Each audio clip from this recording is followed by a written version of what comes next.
Episode 19।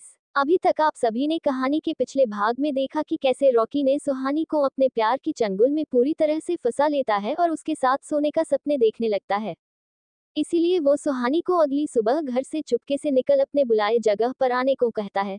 सुहानी भी घर का दरवाजा लगाए ही अंदर से ही खिड़की के रास्ते कपड़े की मदद से नीचे उतर गई और चली गई। इधर तन्मय को जब पता चला कि घर से कोई बाहर निकला है इतना सुबह सुबह तो वो कुछ सोच जल्दी से रॉकी के कमरे की तरफ चल पड़ा और जैसे ही वो वहां पहुंचा सामने देख किसी इंसान को एकदम हैरानी से बोला, आप यहाँ।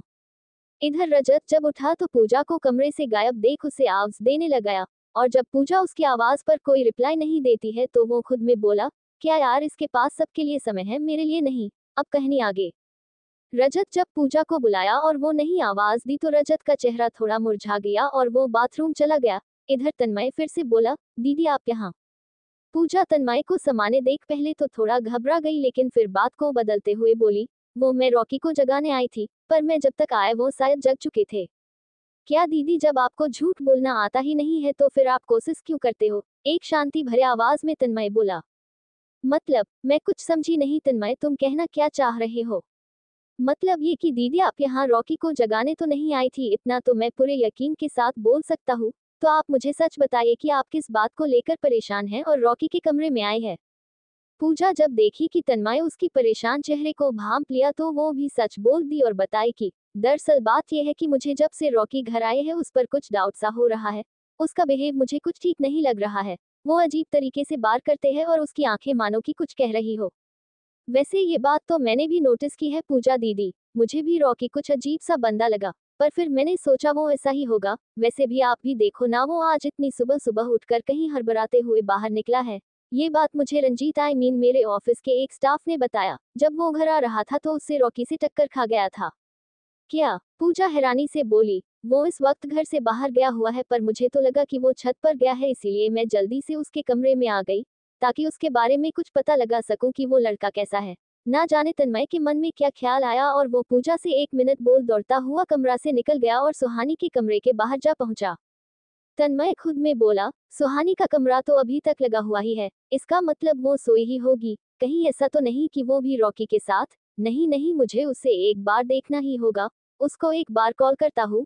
ये सोच तन्मय जल्दी से अपने पॉकेट से मोबाइल निकाल सुहानी को कॉल लगा, कान पर फोन लगा लिया, पर जब सुहानी ने उसका कॉल रिसीव नहीं की तो वो खुद में बोला, अजीब बात है, कोई इतना देर तक कॉल जाने पर सोया कैसे रह सकता है? मुझे एक बार उसे अंदर जाकर देखना चाहिए। ये सोच वो जल्दी से सुहानी के दरवाजा को अपने कंधे से धक्का देने लगा।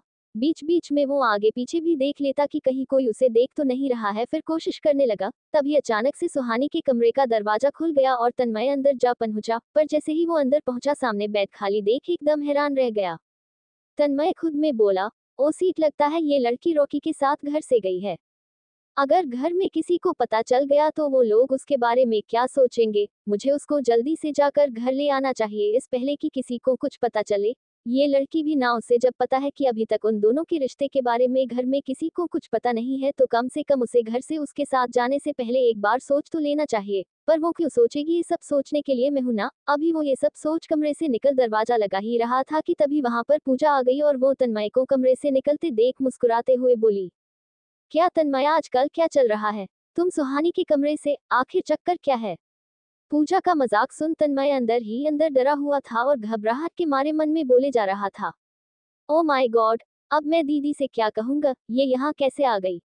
अगर इन्होंने सुहानी को कमरे में नहीं देखा तो सवालों का पहाड़ खड़ा कर देंगी, पर मुझे इन्हें कुछ भी बोल के यहाँ से कुछ समय के लिए हटाना ही होगा। पूजा अपनी चुटकी बजाते हुए बोली, तन्मय अब कौन से ख्याल में खो गए? मैं तुमसे पूछा कि तुम यहाँ क्या कर रहे हो? अरे दीदी, आप जैसा सोच रही है वैसा कुछ भी नहीं है। वो दरअसल मैं इधर से अपने कमरे की तरफ ही जा रहा था तो मैंने देखा कि सुहानी थोड़ा परेशान सी है तो मैं वही उससे पूछने गया। दरअसल उसके सर में दर्द था, इसी वजह से वो परेशान थी तो मैंने उसे टैबलेट खिला दी और अब वो आराम कर रही है।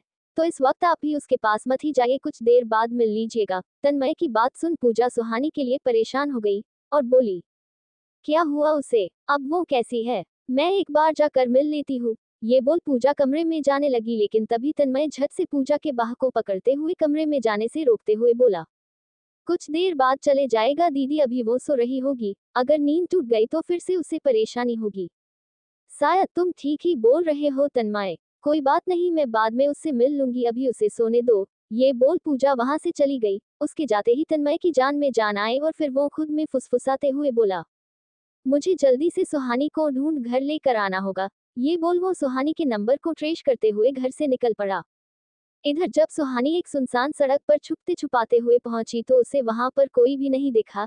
ये देखो थोड़ा घबरा गई और खुद में बोली, अरे यहाँ पर तो रॉकी दिखाई ही नहीं दे रहा है, लेकिन कल उसी ने तो मुझे यहाँ पर मिलने को कहा था, पर वो तो यहाँ दूर दूर तक नहीं दिख रहा है। मैं एक बार उसे कॉल करती हूँ। ये बोल वो रॉकी को कॉल करने के लिए नंबर डायल कर ही रही थी कि तभी पीछे से एक ऑटो उसके सामने आकर रुक गई और उसमें से रॉकी निकलते हुए बोला, तुम आ गई सुहानी।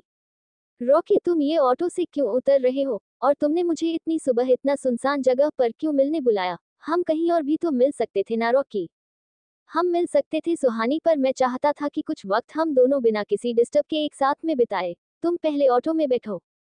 रॉकी की बात सुन सुहानी को कुछ भी समझ में नहीं आया और वो इसीलिए रॉकी से पूछते हुए बोली, ये तुम मुझे कहाँ ले जाने की बात कर रहे हो? मुझे कुछ बताओ तो रॉकी। अरे यार सुहानी, मैं तुम्हें सब बता दूंगा, पहले मेरे साथ तो चलो, तुम्हारे लिए मैंने एक सरप्राइज प्लान की है। मुझे पूरा यकीन है तुम्हें वो बहुत पसंद आएगा। सरप्राइज का नाम सुनते ही सुहानी के चेहरे पर एक बहुत बड़ी स्माइल आ गई और वो मुस्कुराते हुए बोल पड़ी, क्या मेरे लिए तुमने सरप्राइज प्लान की है? वाह, आई एम एक्साइटेड, चलो जल्दी से। ये बोल सुहानी झट से ऑटो में जाकर बैठ गई। उसे इतना खुश देख रॉकी एक शैतानी सी मुस्कुराहट के साथ खुद में धीरे से बोला, हम बेबी सरप्राइज तो है तुम्हारे लिए, वो भी काफी मजेदार। आज तो मैं अपनी हर इच्छा पूरी करके रहूंगा और मुझे कोई डिस्टर्ब भी करने वाला नहीं होगा। बहुत हो गया ये प्यार का नाटक। ये बोल रॉकी भी वो ऑटो में जाकर बैठ गया और ऑटो रॉकी के बताए जगह पर जाने के लिए चल पड़ा। इधर तन्मय घर से बाइक लेकर निकला था और वो वही सुनसान सड़क पर जा पहुंचा जहां अभी कुछ देर पहले सुहानी थी। जब वो वहां पहुंचा तो अचानक से उसके बाइक के अगले टायर की हवा निकल गई और इसीलिए बाइक को तन्मय ने रोक उतर देखने लगा। जब वो बाइक के टायर को ध्यान से देखा तो उसमें एक क्लिप चुभी हुई थी, जिसे निकाल अपने हाथ में लेते हुए वो थोड़ा सोचते हुए बोला, ये क्लिप ये क्लिप कहीं तो देखी है मैंने, लेकिन कहाँ देखी है? अभी वो ये सोच ही रहा था कि तभी अचानक उसे कुछ याद आया और वो झट से अपने मोबाइल को खोल उसमें सुहानी की एक तस्वीर निकाल उसके बालों पर जूम करते हुए बोला, हम यही तो है ये क्लिप, पर ये तो सुहानी की है। इसका मतलब कि सुहानी इसी रास्ते से गुजरी है। अगर वो अभी अभी यहाँ से निकली है तो वो ज्यादा दूर नहीं गई होगी, मुझे जल्दी आगे बढ़ उसे ढूंढना चाहिए। ये बोल तन्मय वो क्लिप होने हाथ में लिए सुहानी को जोर जोर आवाज देकर उस रास्ते पर आगे बढ़ते हुए पुकारने लगा। वहीं सड़क के कुछ दूरी पर एक दो कूड़े वाले कूड़े चुन रहे थे। जैसे ही तन्मय की नजर उन कूड़े चुनने वालों पर पड़ी वो झट से बोल पड़ा, इनसे पूछता हूँ, जरूर इन्हें कुछ पता होगा। सुनिए भैया, आपने अभी कुछ देर पहले यहाँ से एक लड़की को जाते हुए देखा है क्या? आप बता सकते हैं वो कहाँ गई है? तन्मय की बातों को सुन एक कूड़े वाला बोला, हाँ अभी कुछ देर पहले एक लड़की तो यहाँ से गुजरी है, लेकिन वो किसी लड़के से साथ ऑटो में बैठ कर गई है। हाथ से इशारा करते हुए बताया, उस दिशा में बताया। जैसे ही उसने ये बात कही तन्मय को समझते जरा भी देर नहीं लगी कि वो लड़का रॉकी ही था और वो सुहानी को अपने साथ लेकर गया। लेकिन वो गया कहाँ उसे ये बात समझ में ही नहीं आ रही थी, इसीलिए वो झट से मोबाइल से रॉकी का नंबर डायल कर कॉल रिसीव करने का वेट करने लगा। अरे यार, ये रॉकी मेरा कॉल क्यों रिसीव नहीं कर रहा है? रॉकी एक बार कॉल तो उठाओ। पर पूरा रिंग बज गया पर रॉकी ने कॉल रिसीव नहीं करी। ये देख तन्मय को उस पर बहुत गुस्सा आ गया और वो गुस्से से अपने पैर को पटकते हुए बोला, डैम इट, ये मेरा कॉल क्यों नहीं उठा रहा है?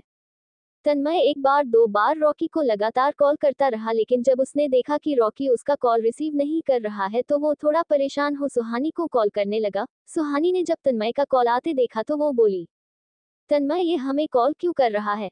एक बार देखते हैं, शायद कोई काम हो। ये बोल सुहानी जैसे ही उसका कॉल रिसीव करने वाली होती है रॉकी की झट से उसके हाथ से मोबाइल छीनते हुए बोलता है, क्या सुहानी तुम भी इस वक्त भी फोन में ही दिमाग लगाई हुई हो? अभी से जब तक तुम मेरे साथ हो मैं तुम्हें फोन ही नहीं दूंगा जो तुम उधर दिमाग लगाओ।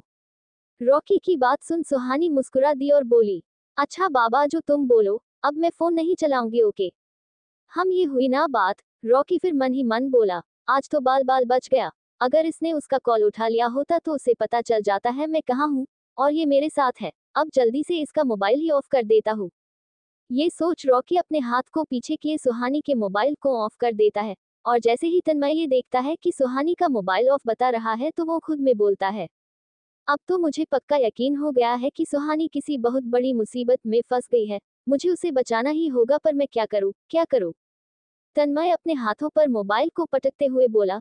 तभी अचानक उसे याद आया, ओह हाँ, मैं तो भूल ही गया। मैं उसके मोबाइल से उसकी लोकेशन को ट्रेस कर सकता हूँ। जरा देखूं तो कहाँ पर दिखाई दे रहा है उसका लोकेशन। और जैसे ही उसने देखा तो ये तो शहर से दूर खंड का लोकेशन दिखा रहा है। पर सुहानी यहाँ पर क्यों जाएगी और रॉकी उसे ऐसी सुनसान जगह क्यों लेकर जाएगा? मुझे तो कुछ समझ में नहीं आ रहा है, ये सब क्या हो रहा है? ये सब सोचकर तन्मय जल्दी से उस खंड के तरफ दौड़ते हुए भागा। इधर रॉकी जब ऑटो वाले को उस सुनसान सी खंडहर के पास गाड़ी रोकने को बोला तो सुहानी उसके बाद से थोड़ा घबरा सा गई। इधर रजत आज थोड़ा पूजा से नाराज था क्योंकि पूजा उसके बुलाने पर भी नहीं आई थी, इसीलिए लिए उसका नाक थोड़ा चढ़ा हुआ था। ये बात पूजा को पहले से ही पता थी, इसीलिए वो कमरे में चाय का ट्रे लेकर मुस्कुराते हुए आ बोली, ये लीजिए मिस्टर रजत, आपके लिए गर्मा गर्म चाय और नाश्ता, वो भी सिर्फ पूजा के हाथों का। पूजा मजाकिया अंदाज में बोलते हुए सामने आ खड़ी हुई। रजत पूजा की बात सुन उसके चेहरे को पहले कुछ देर कुछ बोले बिना देखा, फिर अपने अलमारी के तरफ जाकर उससे व्हाइट शर्ट निकाल ड्रेसिंग टेबल के पास आ पहनने लगा। ये देख पूजा मन ही मन बोली, आज तो मिस्टर रजत पूरा गुस्से में लगा रहे हैं, पर मैं भी तब तक नहीं मानने वाली हूँ जब तक कि उन्हें मना ना लूं। ये सोच वो टेबल पर ट्रे को रख झट से रजत के हाथों से वो शर्ट ले पहनाते हुए बोली, रुकिए मैं आपको पहना देती हूँ। रजत थोड़ा नाराज था, इसीलिए रुडली ही बोला, नहीं उसकी कोई जरूरत नहीं है, मैं खुद पहन सकता हूँ। ये बोल वो पूजा के हाथों से फिर से वो शर्ट ले खुद ही पहन लिया। ये देख पूजा को अब लगा शायद वो उससे कुछ ज्यादा ही नाराज हो गए हैं, इसीलिए वो बिना एक पल के भी देरी किए वो रजत के सामने जा अपने दोनों कानों को पकड़ते हुए बोली, प्लीज रजत जी मुझे माफ कर दीजिए, मैं जानती हूँ सबके सोचने के चक्कर में मैं आपको टाइम नहीं दे पाती हूँ, सॉरी, पर प्रॉमिस करती हूँ आगे से मैं ऐसा नहीं करूंगी, बस इस बार मान जाइए ना।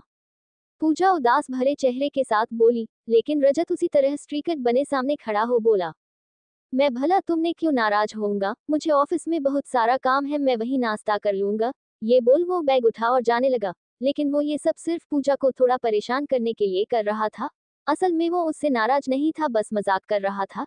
ये बोल वो ऑफिस के लिए निकल गया। उसके ऐसे चले जाने से पूजा को बहुत बुरा लगा और वो उदास होकर बेड पर बैठ गई और खुद से बोली, सारी मेरी ही गलती है। रजत जी सही ही तो बोले, मेरे पास उनके लिए जरा भी समय नहीं रहता है। मुझे उनके बारे में भी तो सोचना चाहिए ना, पर नहीं, हमेशा लगी रहती है दुनिया की सोचने में। अब मैं उन्हें कैसे मनाऊं? इतना गुस्सा होकर वो घर से गई है। इधर रजत जब ऑफिस जाने के लिए नीचे आया तो आज बाकी के दिनों की तरह तन्मय ऑफिस के लिए नहीं तैयार हुआ था और ना ही उसे वो कहीं दिखाई दिया। ये रजत को थोड़ा अजीब तो लगा, लेकिन फिर वो ये सोचकर ऑफिस चला गया कि शायद वो पहले ही चला गया होगा। इधर सुहानी ऑटो से डरते हुए निकल रॉकी से पूछती है, रॉकी तुम मुझे इस तरह की जगह पर क्यों लाए हो? यहाँ कौन सा सरप्राइज देने वाले हो तुम मुझे? रॉकी ऑटो वाले को पैसे देते हुए बोला, तुम अब जाओ। और फिर सुहानी से बोला, अरे माय डियर, तुम इतना सवाल जवाब क्यों कर रही हो? तुम्हें मुझ पर भरोसा है ना?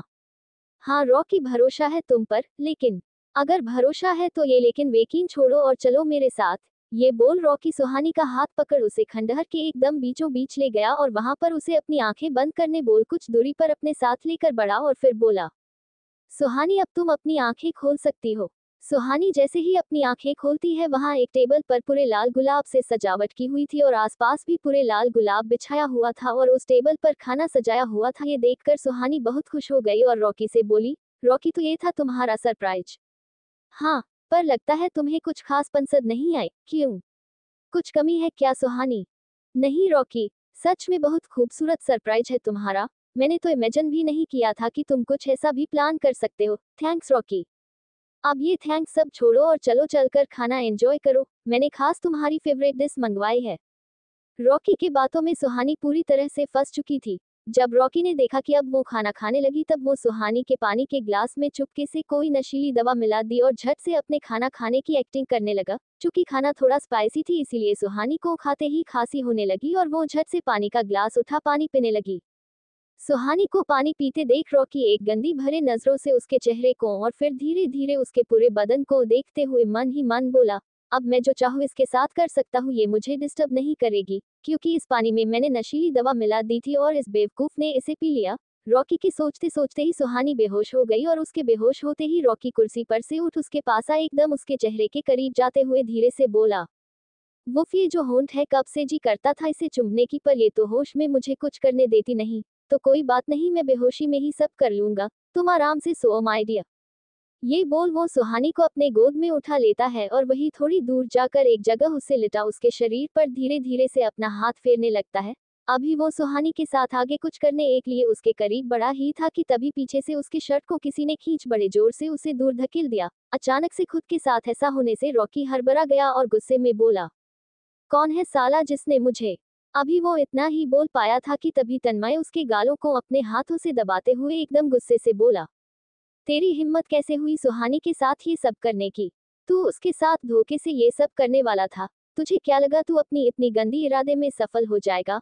अरे शक तो मुझे तुझ पर पहले से ही था, पर आज अपने आंखों से ये सब देख यकीन हो गया कि तू एक नंबर का घटिया किस्म का इंसान है। छिल, तुझे इंसान कहते हुए भी घिन आ रही है मुझे।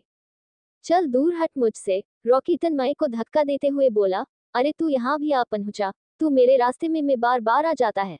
अच्छा किया यहाँ आकर, आज मैं तुझे भी अपने रास्ते से हटा ही देता हूँ। ये बोल रॉकी अपने पास रखी बंदूक निकाल तन्मय पर तान दिया और मुस्कुराते हुए बोला, वाह यार, लेकिन मानना पड़ेगा तुझे, तू है तो बड़ा ढीठ है। मैंने पूरे घर वालों से छिपा कर इसे यहाँ लेकर आया, लेकिन तू इसकी सुगंध सूंघते सूंघते यहाँ तक आ पहुंचा। लगता है तू इसका चाहने वाला है, तो इसमें इतना गुस्सा करने वाला कौन सा बात है? इसे हम दोनों शेयर कर लेंगे। रॉकी की इतनी गंदी बात सुन तन्मय का गुस्सा और बढ़ गया और वो गुस्से से उसके सामने जा बोला, अगर हिम्मत है तो चला गोली। अरे ये दिखाकर तुझे क्या लगता है कि मैं डर जाऊंगा और तू सुहानी के साथ कुछ भी कर सकता है? तो ऐसा सोचना भी नहीं, समझा? रॉकी एकदम शांति से शैतानी मुस्कान के साथ बोला, आज इसके साथ तो मैं वो सब करूंगा जो मैं इतने दिनों से सोचता आया हूँ, और अगर इसके लिए तुझे खत्म करना पड़े तो कोई बात नहीं, ये मैं अभी कर देता हूँ। ये बोल रॉकी ने तन्मय पर गोली चला दी। उसकी गोली चलाते ही वहां एक जोरदार आवाज हुई। रॉकी ने जैसे ही तन्मय पर गोली चलाई, वो गोली जाकर सीधे सामने लोहे के गेट से टकरा गई, जिससे बहुत जोर की आवाज हुई। दरअसल जब रॉकी गोली चला रहा था तो सुहानी को होश आ गया था, और वो जब देखी कि सामने तन्मय खड़ा है और रॉकी उस पर गोली ताने हुए है, तो वो किसी तरह अपने दोनों हाथों से सर पकड़ लड़खड़ाती हुई खड़ी हुई, और उससे पहले कि गोली तन्मय को लगती वो तन्मय को खींचकर अपनी तरफ कर लेती है, जिससे वो गोली सामने लोहे के दरवाजे से टकरा जाती है और सुहानी फिर चक्कर खाकर वहीं गिर जाती है। सुहानी को फिर से बेहोश होते देख तन्मय झट से उसे जमीन पर गिरने से बचाते हुए अपने गोद में उसका सर ले उसे जगाने की कोशिश करने लगा, लेकिन रॉकी बीच में आ उसके साथ हाथापाई करने की कोशिश करने लगा। ये देखकर तन्मय को भी बहुत गुस्सा गया और वो सुहानी का सर धीरे से जमीन पर रखते हुए अचानक खड़ा हो रॉकी की जमकर धुलाई करने लगा। उसे मारे भी जा रहा था और साथ ही साथ बोले भी जा रहा था, तूने सुहानी के साथ इतनी गंदी हरकत करने की कोशिश की, आज तो मैं तुझे जिंदा मार डालूंगा। मैं उसे सिर्फ ये सोचकर तुम्हारे पास जाने दिया क्योंकि मुझे लगा शायद सच में तुम उससे प्यार करते हो, पर तुम तो छे। साला तू खुद को समझता क्या है? वो लगती क्या है तेरी जो तुझे उसके लिए इतना बुरा लगा रहा है? वो क्या तेरी गर्लफ्रेंड है? वो मुझसे प्यार करती है, समझा तू? रॉकी सनकी की तरह बोले जा रहा था और तन्मय उसे मारे जा रहा था। जब मारते मारते रॉकी बेहोशी की हालत में जा पहुंचा, तब जाकर तन्मय उसे जमीन पर ठेल गिरा सुहानी की तरफ दौड़ता हुआ आ गया और उसे अपने गोद में उठा खुद में बोला, तुम फिक्र मत करो सुहानी, मैं तुम्हें कुछ नहीं होने दूंगा और उन सभी को मैं तुमसे दूर रखूंगा जो तुम्हारी तरफ बुरी नजर से देखे या तुम्हें नुकसान पहुंचाने की कोशिश करेगा। ये सब बोलते बोलते तन्मय सड़क पर जा पहुंचा और किसी तरह एक ऑटो वाले को रोक सुहानी को उसमें बिठा खुद भी बैठ घर के लिए निकल पड़ा। जब वो घर पहुंचा तो सुहानी बेहोशी की हालत में थी, इसलिए उसे सबकी नजरों से चुराकर पीछे वाले दरवाजे से कमरे में ले जाकर दरवाजा अंदर से लगा दिया और सुहानी को उसके बेड पर लिटाते हुए खुद में बोला, चलो अब ये बिल्कुल सेफ है और घर वालों को भी कुछ पता नहीं चला, लेकिन अब मुझे उस रॉकी का कोई इंतजाम करना पड़ेगा, वरना वो सुहानी को इतनी आसानी से तो नहीं छोड़ने वाला है। वो इसे ब्लैकमेल जरूर करेगा, इससे पहले मुझे उसकी सच्चाई सबके सामने लाई होगी। ये बोल तन्मय सुहानी को बेलकेंट उड़ा वहां से जाने लगा। तभी बेहोशी की हालत में सुहानी तन्मय का हाथ पकड़ लेती है और बड़बड़ाने लगती है, प्लीज रॉकी छोड़ो प्लीज। तन्मय सुहानी की ये बात सुन उसके पास जाते हुए उसके बालों को सहलाते हुए खुद में बोला, उस रॉकी को तो मैं नहीं छोड़ूंगा। इस भोली भाली लड़की को उसने प्यार के नाम पर धोखा दिया है, ये नशे में भी खुद को बचाने की कोशिश कर रही है।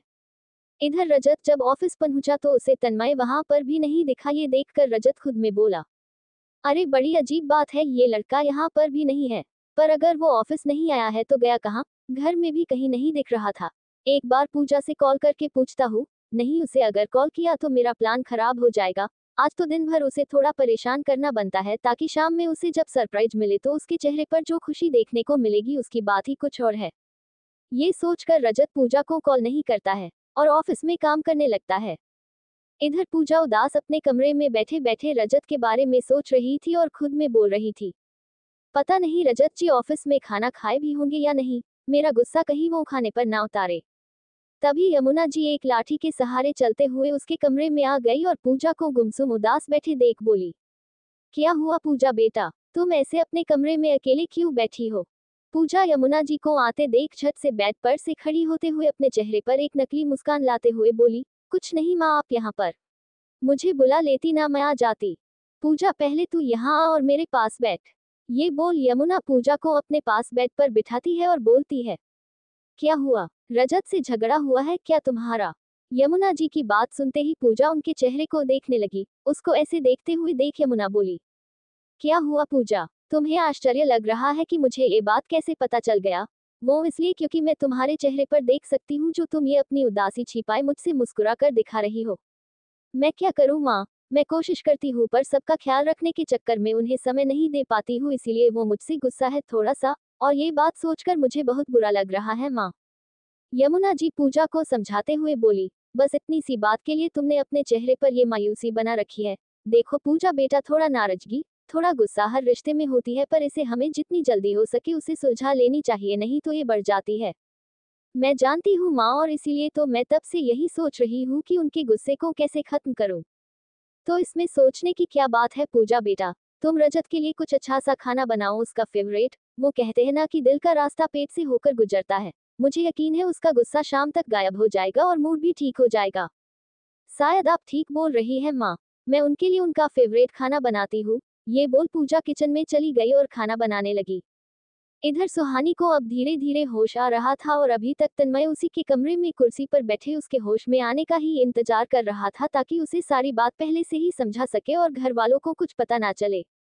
सुहानी, क्या अब तुम बेहतर महसूस कर पा रही हो? सुहानी के आगे जा खड़ा होते हुए तन्मय बोला।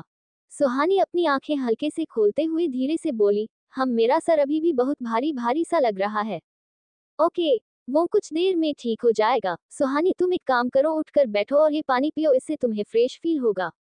तन्मय के कहने पर सुहानी उठने की कोशिश करने लगी, लेकिन जैसे ही वो उठने की कोशिश की, वो पूरी तरह होश में न आने की वजह से फिर से लड़खड़ा कर बेड पर गिरने ही वाली थी कि तभी तन्मय अपने दोनों हाथों से सुहानी को अपने बाहों में कसकर पकड़ उसे सहारा देता है और उससे पूछता है, आर यू ओके सुहानी? सुहानी अपनी हल्की हल्की खुली आंखों से तन्मय के सच्चे दिल से उसकी केयर करते देख उसका दिल भर आया और उसके आंखों से आंसू निकल पड़े। उसके आंखों से आंसू निकलते देख तन्मय उसे तकिए के सहारे बिठाते हुए खुद बेड के आगे बैठ बोला, क्या हुआ सुहानी, तुम रो क्यों रही हो? रॉकी तुम्हारे लायक था ही नहीं और आज के बाद वो तुम्हारे आसपास भी नहीं भटक पाएगा। मैं कितनी बेवकूफ हूँ ना तन्मय, एक ऐसे इंसान पर भरोसा कर उससे प्यार कर लिया जो मुझे नहीं बल्कि मेरे जिस्मों को हासिल करना चाहता था, और एक आप जिसकी वजह से मैं आज उस राक्षस के चंगुल से बच पाए, आपसे कभी भी सीधे मुंह बात तक नहीं करती थी। आई एम सॉरी तन्मय, मुझे अपने किए पर बहुत गिल्टी फील हो रहा है। ये तुम कैसी उल्टी सीधी बात कर रही हो सुहानी, भला तुमने मुझसे कब रूडली बात की? मुझे तो उसी तरह बात करने वाली सुहानी पसंद है, ना कि ये डरपोक बन रोने वाली, समझी? तो अब से ये आंसू बहाने की जरूरत नहीं है, चलो ये पानी पी लो। तन्मय, अगर घर में किसी को इस बारे में पता चलेगा तो क्या सोचेंगे वो लोग मेरे बारे में? और जीजू को अगर मेरी बातों पर भरोसा नहीं हुआ तो, अगर वो रॉकी की बात को सही मानेंगे तो मेरी वजह से दीदी के रिश्ते में भी परेशानी आ जाएगी ना। सुहानी, तुम ये सब सोच क्यों रही हो? ऐसा कुछ भी नहीं होगा, और ना ही रजत भाई ऐसे है जो बिना किसी बात को पूरी तरह समझे फैसला सुना दे। तो ये सब अभी के लिए तुम भूल, सिर्फ अपने आप को ठीक करने पर ध्यान दो। इन सब बातों के बारे में हम बाद में बात करेंगे। मुझे अभी नहीं लगता है कि इन बातों को घर में किसी को बताना चाहिए, माहौल खराब हो जाएगा। वैसे भी अब रॉकी की इतनी हिम्मत नहीं होगी कि वो यहाँ पर लौट कर आए। तन्मय सुहानी को पानी का ग्लास दे कमरे से चला जाता है और सुहानी वहीं बेड पर बैठे बैठे मन ही मन सारे बातों को सोच रही होती है और खुद से कहती है, आज अगर तन्मय सही समय पर ना आए होते तो मैं भी शायद जिंदा ना होती। वो मेरे लिए बहुत कुछ कर रहे हैं, क्या मैं उनके बारे में पहले गलती थी? इधर तन्मय अपने मोबाइल में कुछ करते हुए कमरे की तरफ चले जा रहा था, तभी पूजा की नजर उस पर पड़ जाती है और वो झट से किचन से ही आवाज दे देती है, तन्मय एक मिनट रुको। पूजा की आवाज सुन तन्मय किचन की तरफ मुड़ देखने लगता है और पूछता है, क्या हुआ दीदी, आपने मुझे रोका क्यों? कोई काम है क्या? वो, हाँ तन्मय, दरअसल किचन का कुछ सामान मंगाना था, तो क्या तुम जाकर ले आओगे? वो, दीदी दरअसल मुझे क्या हुआ तन्मय, तुम इतना सोच सोच कर क्यों बोल रहे हो? क्या बात है, बताओ मुझे। तो दोस्तों, आज के इस एपिसोड में बस यही तक।